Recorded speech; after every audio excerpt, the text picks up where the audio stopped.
Real estate రంగంలో కూడా కొంతమంది బిల్డర్లు మూఢనమ్మకాల్ని నమ్ముతారని మీకు తెలుసా?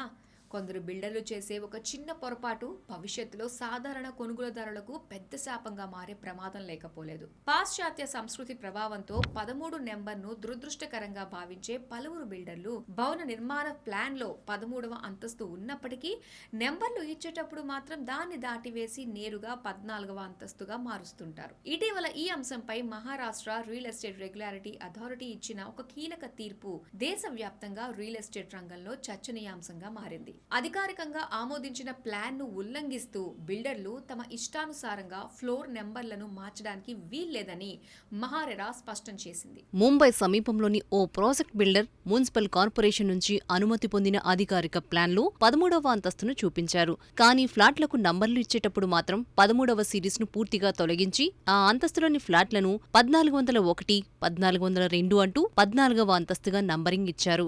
ఆపై అంతస్తులన్నింటికీ ఇదే విధంగా ఒక నెంబర్ పెంచి మార్కింగ్ చేశారు. బిల్డర్ ఇచ్చిన నంబర్ల ప్రకారం తాము 14వ అంతస్తులో ఉన్నామని కొనుగోలుదారులు భావించారు. కానీ మున్సిపల్ కార్పొరేషన్ నుంచి ప్రాపర్టీ ట్యాక్స్ బిల్లులు వచ్చినప్పుడు ప్రభుత్వ రికార్డుల్లో వారి ఫ్లాట్ 13వ అంతస్తులో ఉన్నట్లు నమోదైంది. అలాగే 15వ అంతస్తులోని ఫ్లాట్ 14వ అంతస్తుగా ప్రభుత్వ రికార్డుల్లో ఉంది. బిల్డింగ్ ప్లాన్ కు ప్రాక్టికల్ నంబరింగ్ కు మధ్య ఉన్న ఈ తేడాను గమనించిన సొసైటీ సభ్యులు రెరాను ఆశ్రయించారు. ఈ కేసును విచారించిన రెరా బెంచ్ బిల్డర్లు అధికారికంగా ఆమోదించబడిన ప్లాన్ కు కట్టుబడి ఉండాలని స్పష్టం చేసింది. 13వ నెంబర్ కలిసిరాదని బిల్డర్ భావిస్తే ఆ ప్లాన్ గీసేటప్పుడే జాగ్రత్తలు తీసుకోవాలి. 13వ అంతస్తులో ఫ్లాట్లు కట్టకుండా అక్కడ కామన్ సదుపాయాలు లేదా రెఫ్యూజ్ ఫ్లోర్ లాంటివి ప్లాన్ చేసుకోవాలి. అంతేకాని ప్రభుత్వ అనుమతులు వచ్చాక 13వ నెంబర్ కలిసిరాదనే సాకుతో ఫ్లోర్ నెంబర్లను ఇష్టానుసారం మార్చడానికి వీల్లేదని తేల్చి చెప్పింది. ఈ ప్రాజెక్ట్ నిర్మాణం అప్పటికే పూర్తి కావడంతో నెంబర్లను మార్చలేమని పేర్కొన్న రెరా ఈ నెంబర్ల గందరగోళం కారణంగా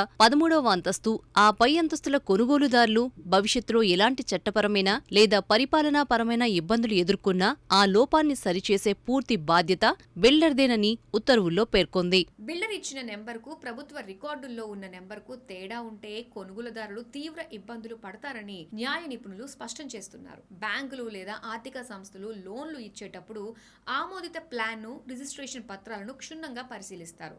ఈ రెండింటి మధ్య తేడాలు ఉంటే లోన్లు ఆమోదించవు. భవిష్యత్తులో ఆ ఫ్లాట్ ను వేరొకరికి అమ్మాలనుకున్నప్పుడు టైటిల్ క్లియరెన్స్ రావటం చాలా కష్టమవుతుంది. కొనుగోలు చేసే కొత్త వ్యక్తికి బ్యాంకులు రుణాలు ఇవ్వవు. ఆస్తి పన్ను రికార్డులు, విద్యుత్ కనెక్షన్, తాగునీటి కనెక్షన్ వంటి ప్రభుత్వ సేవలు పొందేటప్పుడు చిరునామాల తేడాల వల్ల దరఖాస్తులు తిరస్కరణకు గురవుతాయి. స్థిరాస్తి చట్ట నిపుణుల ప్రకారం అపార్ట్మెంట్లలో ఇల్లు కొనేటప్పుడు హోమ్ బయర్స్ ఎలాంటి జాగ్రత్తలు తీసుకోవాలో ఇప్పుడు చూద్దాం. సేల్ అగ్రిమెంట్లో బిల్డర్ పేర్కొన్న ఫ్లాట్ నంబర్, ఫ్లోర్ నెంబర్ స్థానిక మున్సిపల్ అధికారులు ఆమోదించిన బిల్డింగ్ ప్లాన్ తో సరిపోలుతున్నాయా లేదా అని వెరిఫై చేయాలి. అగ్రిమెంట్ కాపీ, ప్రాపర్టీ ట్యాక్స్ బిల్లులు, హౌసింగ్ సొసైటీ రికార్డుల్లో ఒకే నెంబర్ ఉండేలా చూసుకోవాలి. ఒకవేళ భవనంలో 13వ అంతస్తు మాయమైనట్లు గమనిస్తే వెంటనే బిల్డర్ను నిలదీయాలి. చట్టబద్ధమైన ప్లాన్ కాపీని చూపించమనాలి.